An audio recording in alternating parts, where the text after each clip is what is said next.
Welcome to Lecture 8, which is about productive skills, or to cut a long story short, about language communication, oral and written. In order to decide what we are to teach and our students to learn, we need to understand what we are talking about here. And we are talking about communicative competence.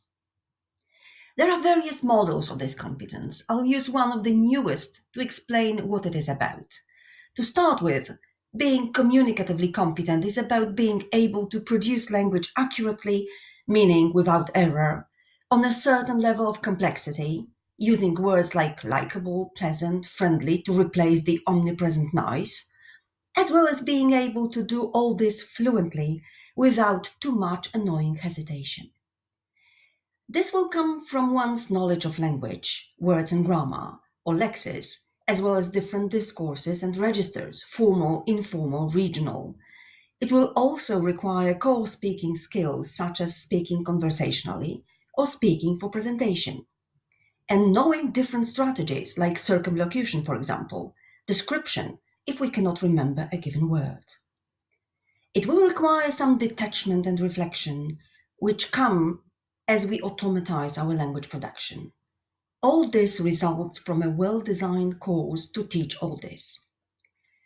Before we discuss such course design, let's sum up what we already know. Teaching communicative competence will mean teaching words and grammar, exposing learners to different types of input, helping notice features of this input pertaining to different registers, styles, and varieties, providing a lot of well-designed scaffolded practice to help learners become fluent, accurate, and use more and more complex language. Can computers help in all this? Obviously. Some of the ways were discussed in the two previous lectures. Ways to learn words and grammar, ways to expose oneself to different types of text. It's important to note this, as we never teach speaking or writing in isolation. It's always best to integrate all skills into it.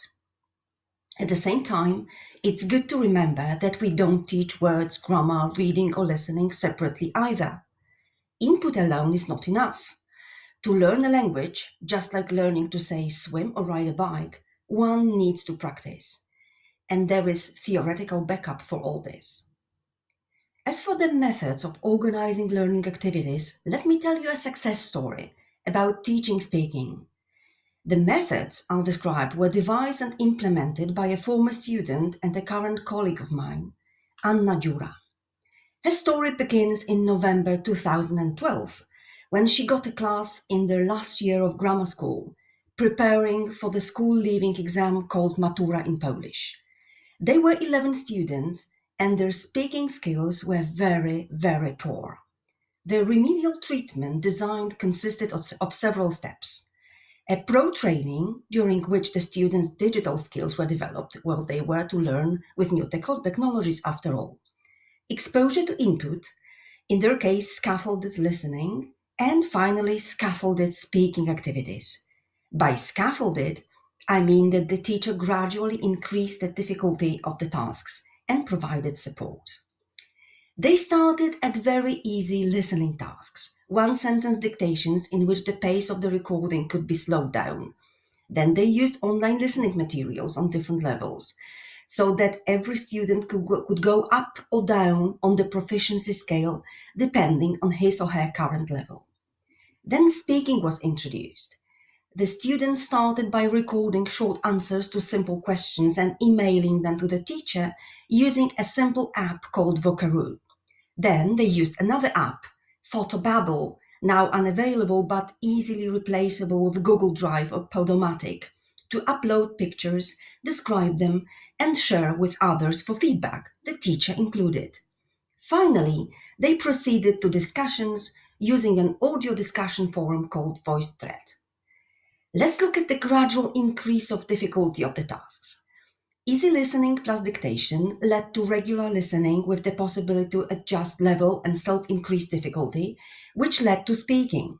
And the speaking itself, short recording, led to longer recording of description, speaking for presentation, which led to longer recording in a discussion, speaking for interaction. Created using Powtoon.